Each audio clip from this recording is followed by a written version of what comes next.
दोस्तों, बिहार प्रखंड सांख्यिकी पदाधिकारी भर्ती 2025 ऑनलाइन आवेदन शुरू। तो चलिए आप सभी फुल प्रक्रिया देखिए, आप में से कौन कौन फॉर्म को फिलअप करेंगे।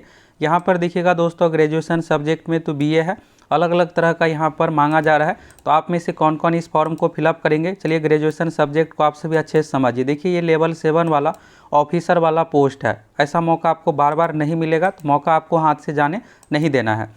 तो चलिए यहाँ पर देखिएगा, तो ग्रेजुएशन स्नातक में तो बीए है, इसके अलावा देखिएगा बीएससी और भी 4-5 अलग अलग तरह का है। तो यहाँ से चलिए आप सभी फुल डिटेल्स में लाइव फुल प्रोसेस आप लोगों को बताने वाले हैं।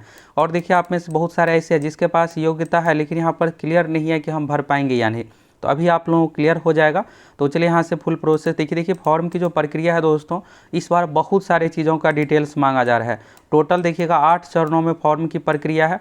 और अगर आप एक भी गलती कीजिएगा तो फिर आपको डॉक्यूमेंट वेरिफिकेशन में समस्या आएगी। ऑफिसर वाला पोस्ट है, बिल्कुल सावधानी से आपको फिलअप करना है। कौन कौन सी ऐसी गलती है जो आपको नहीं करना है, इसके बारे में भी आप सभी को बताने वाले हैं। देखिएगा यहाँ पर तो बहुत सारे डिटेल्स यहाँ पर मांगा जा रहा है, यानी कि देखिएगा तो कुछ भी चीज़ें छूट ही नहीं रहा है। रजिस्ट्रेशन जब आप कीजिएगा तो इसके बाद टोटल 7 चरणों से आपको गुजरना पड़ेगा, तब जा करके आपका फॉर्म फिलअप होगा। तो जब आप रजिस्ट्रेशन कर दीजिएगा तो फिर आपको लॉगिन करना है, फिर आपको पर्सनल डिटेल्स देना है।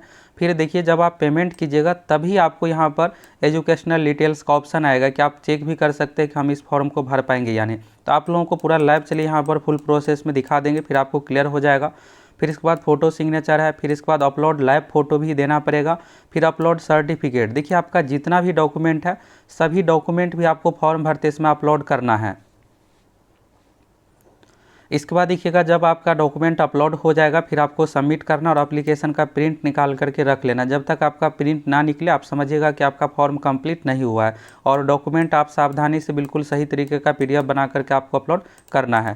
तो इसके बाद देखिएगा, यहाँ पर क्वालिफिकेशन डिटेल्स में तो अलग अलग तरह का चीज़ें है। सब्जेक्ट है, बोर्ड का नाम, total marks, obtain marks, percentage, certificate number तक मांगा जा रहा है, मार्कशीट नंबर। इसके बाद देखिएगा यहाँ पर डेट, तो डेट भी अगला कॉलम में है। तो जिस डेट में आपका रिजल्ट आया है, मार्कशीट पर दिया हुआ रहता है डेट, डॉक्यूमेंट पर दिया हुआ रहता है, ये डेट भी आपको देना है। ग्रेजुएशन वाले में देखिएगा तो यहाँ पर बीए, बीएससी, बीकॉम अलग अलग तरह का ऑप्शन है। तो चलिए अब आप सभी बिहार एसएससी को ऑफिशियल वेबसाइट पर और फुल लाइव प्रोसेस देखिए कैसे क्या फॉर्म को कंप्लीट करना है, यहाँ से आपको अच्छे से क्लियर हो जाएगा।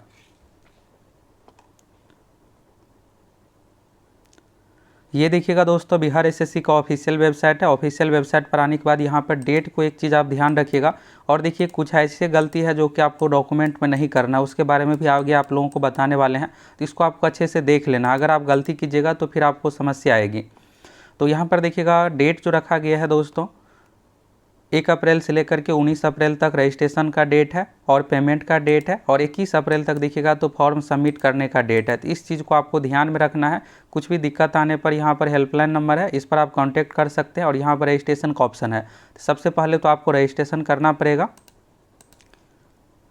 चलिए दोस्तों, यहाँ पर रजिस्ट्रेशन ऑप्शन पर क्लिक करते हैं। और ये बताइए सबसे पहले आप सभी का आपका ग्रेजुएशन में कौन सा सब्जेक्ट है, आप किस विषय से ग्रेजुएशन किए हुए हैं, फटाफट कमेंट करके बताइए। देखिए, यहाँ पर जब आप रजिस्ट्रेशन कीजिएगा तो जो मेन चीज़ है, जैसे आपका नाम हो गया, जेंडर हो गया, कैटेगरी हो गया, ये सब चीज़ें देखिएगा अभी ही यहाँ पर आपसे फिलअप करवा लिया जाता है। अगर आप रिजर्व कैटेगरी से आते हैं तो यहाँ पर आपको कास्ट डिटेल्स भी देना पड़ेगा। नॉन क्रीमिलियर से आते हैं तो नॉन क्रीमिलियर में आपको यस सेलेक्ट करना है, तभी आपको आरक्षण का लाभ मिलेगा। नो कर दीजिएगा फिर नहीं मिलेगा। दूसरे राज्य से है तो आपको यहाँ पर नो सिलेक्ट करना है, फिर इसके बाद ऑटोमेटिक यहाँ पर यूआर आ जाएगा। तो इन सभी चीज़ों को आपको ध्यान रखना है। इसके बाद देखिएगा, तो अगर आप सरकारी सेवा में है तो उस कंडीशन में यहाँ पर ये मांगा जा रहा है कि आपका कितना अटेम्प्ट है एग्ज़ाम को लेकर, ये देखिएगा यहाँ पर आपको देना पड़ेगा। सरकारी सेवा में अगर आप है तो कॉन्ट्रैक्ट बेसिस पर जॉब में है तो यहाँ पर यह सिलेक्ट कीजिएगा, फिर आपको ये सब डिटेल्स आपको देना पड़ेगा। मोबाइल नंबर, ईमेल आईडी दीजिएगा। इसके बाद यहाँ पर देखिएगा तो डेट ऑफ बर्थ है, तो ये सब में गलती आपको नहीं करना। अपने नाम में, फादर्स नेम में, मदर्स नेम में, डेट ऑफ बर्थ में, कैटेगरी में, इन सभी चीज़ों में गलती कीजिएगा, फिर आपको आगे चल के दिक्कत आएगा। फिर आप सावधानीपूर्वक डिटेल्स फिलअप करने के बाद सेव एंड कंटिन्यू कीजिएगा। फिर इसके बाद रीचेक का ऑप्शन आएगा, रीचेक आपको कर लेना है। और यहाँ पर देखिएगा तो फिर सबमिट कीजिएगा तो आपको रजिस्ट्रेशन स्क्रीन पर भी दिख जाएगा और एसएमएस के माध्यम से भी मिल जाएगा।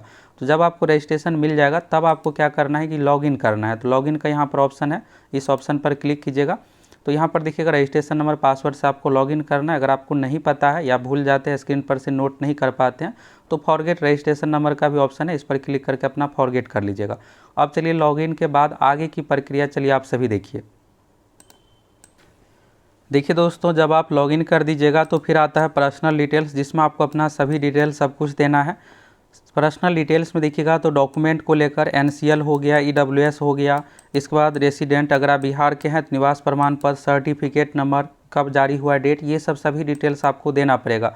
इसके बाद आधार कार्ड का डिटेल्स, डॉक्यूमेंट का डिटेल्स, ये सब सभी चीज़ें फिलअप करने के बाद सबमिट कीजिएगा एड्रेस। यानी देखिएगा पर्सनल डिटेल्स में तो आपका मैक्सिमम चीज़ें यहाँ पर अब कंप्लीट हो गया है। अब आता है अगला चरण पेमेंट का प्रोसेस। तो जब आप पेमेंट कर दीजिएगा इसके बाद ही आपको एजुकेशनल डिटेल्स का ऑप्शन आएगा। तो पेमेंट देखिएगा तो अलग अलग कैटेगरी का अलग अलग है, ऑनलाइन आप किसी माध्यम से कर सकते हैं। पेमेंट गेटवे में आप SBI सेलेक्ट कर लीजिएगा, बेस्ट रहेगा। तो इसके बाद पेमेंट आपको कर लेना है। पेमेंट आप UPI कार्ड किसी भी माध्यम से कर सकते हैं। अगला चरण है एजुकेशनल डिटेल्स, जिसके बारे में आप सभी जानना चाहते हैं। अभी मेन इसी के बारे में आपको बताने वाले हैं। फिर है फ़ोटो सिग्नेचर का ऑप्शन, फिर इसके बाद लाइव फ़ोटो है। तो लाइव फ़ोटो आप मोबाइल से भी अपलोड कर सकते हैं, लेकिन ध्यान ये रखिएगा कि सीधा स्ट्रेट आपको देखना है, सावधानीपूर्वक जैसे फ़ोटो होता है उस अनुसार चाहिए, और बैकग्राउंड क्लियर सब कुछ रहना चाहिए। ये चीज़ आपको ध्यान में रख करके लाइव फ़ोटो अपलोड करना है। अभी आप जल्दबाजी में अपलोड नहीं कीजिएगा, यूट्यूब पर वीडियो ये देख लीजिएगा कैसे क्या अपलोड करें, हम आप लोगों को भी बना करके दे देंगे। इसके बाद सर्टिफिकेट है, तो सर्टिफिकेट भी बिल्कुल सावधानी से अपना सभी डॉक्यूमेंट 10th 12th ग्रेजुएशन का सर्टिफिकेट, और इसके बाद सबमिट कीजिएगा।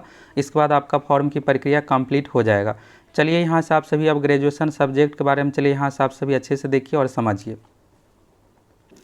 देखिए दोस्तों, यहाँ पर देखिएगा तो एजुकेशनल डिटेल्स में यहाँ पर एजुकेशन का है, तो सबसे पहला चीज़ तो 10th का है। तो यहाँ पर सब्जेक्ट, तो सब्जेक्ट में देखिए या तो आप सीधा ऑल भी लिख सकते हैं, नहीं तो 10th के मार्कशीट पर देखिएगा जो भी है, मैथ है, इसके बाद हो हिंदी होगा, साइंस होगा, ये सब इंग्लिश होगा, तो आप यहाँ से लिख सकते हैं।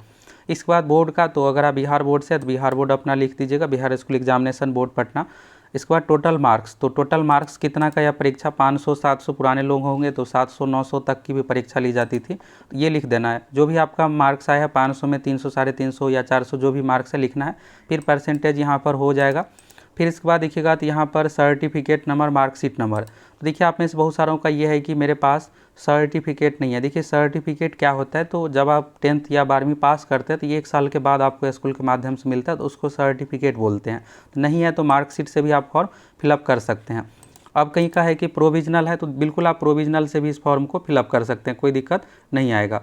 चलिए यहाँ से इसके बाद है सर्टिफिकेट इशू डेट या मार्कशीट इशू डेट। तो देखिए जो भी आपका मार्कशीट रहेगा, तो जैसे नीचे में देखिएगा लेफ्ट सेक्शन या राइट सेक्शन में आपको यहाँ पर डेट दिख जाएगा, तो ये डेट जो भी दिया हुआ रहेगा उस अनुसार यहाँ पर अपना डेट आपको फिलअप कर देना। देखिए जो डॉक्यूमेंट इसमें दीजिएगा उसी का यहाँ पर डेट भी आपको देना है।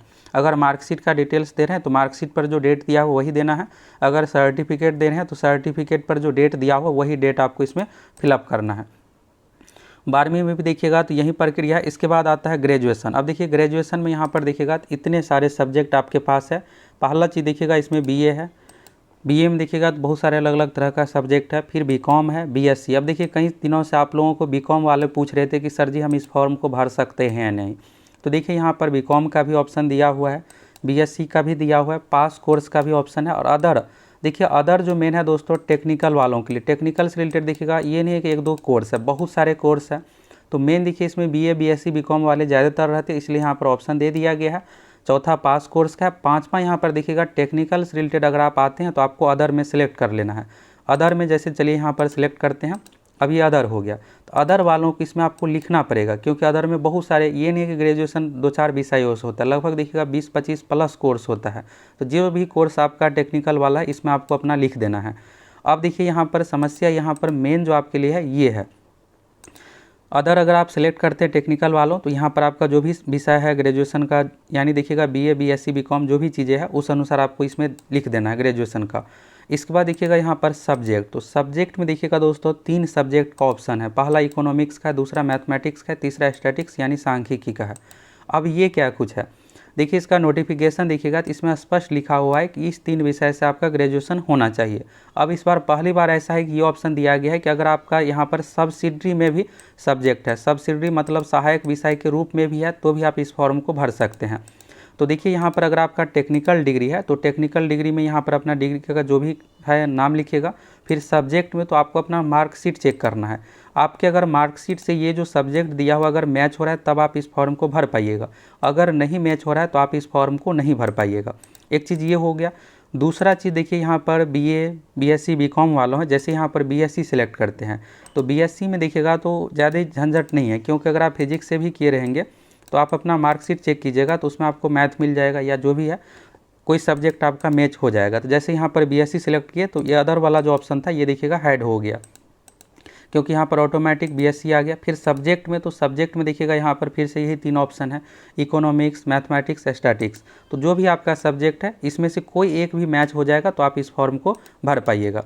तो यहाँ पर जैसे मैथमेटिक्स सेलेक्ट किए, फिर इसके बाद यहाँ पर सब्जेक्ट डिटेल्स है। तो देखिए मार्कशीट जो होता है, जैसे ग्रेजुएशन करते हैं तो सिर्फ एक विषय से होता नहीं है, बहुत सारे विषय रहता है, तो ऑल सब्जेक्ट का इसमें आपको नाम लिख देना है। जैसे अगर आप फिजिक्स, बीएससी फिजिक्स से किए हुए हैं तो इसमें 3-4 जो भी विषय है, भाषा पेपर भी होगा तो सभी का ऑल का यहाँ पर आपको नाम लिख देना है। फिर इसके बाद बोर्ड विश्वविद्यालय का नाम लिखना है, मार्क्स लिखना है, ऑब्टेन मार्क्स लिखना है। ये हो गया। अब चलिए यहाँ पर बीए वालों का देखिएगा, तो जैसे अगर आप बीए किए हुए हैं तो ये बीए हो गया। फिर इसके बाद इसमें से सब्जेक्ट जो भी आपका है, जैसे इकोनॉमिक्स, अब देखिए यहाँ पर बीए वालों का ज़्यादातर का यहाँ पर इकोनॉमिक्स मैच होगा, क्योंकि मैथ कुछ ही लोग रखते हैं, या फिर आपका सांख्यिकी यहाँ से मैच होगा। तो जो भी आपका इसमें सब्जेक्ट मैच हो रहा है अपना सब्जेक्ट यहाँ से चूज कीजिए। इसके बाद सब्जेक्ट में तो मार्कशीट पर जितने भी सब्जेक्ट है ये ऑल सब्जेक्ट का नाम यहाँ पर आपको लिख देना है। ये सब वेरिफिकेशन में मैच किया जाएगा, तो थोड़ा सावधानी से सब कुछ आप लिखिएगा। बोर्ड का नाम, मार्क्स, ये सब डिटेल्स आप लिखने के बाद फिर इसके बाद नीचे आ जाइएगा। तो यहाँ पर एक्सपीरियंस का है तो अगर है तो यस कीजिए, नहीं है तो नो कीजिए। नहीं है वो भी इस फॉर्म को भर सकते हैं, सबमिट कीजिएगा। फिर इसके बाद क्या होगा कि आपका क्वालिफिकेशन डिटेल्स, यानी कि यहाँ पर शैक्षणिक योग्यता, एजुकेशनल क्वालिफिकेशन, ये आपका पूरा हो गया। आप इस वीडियो को शुरू से अंत तक अच्छे से देख लीजिए।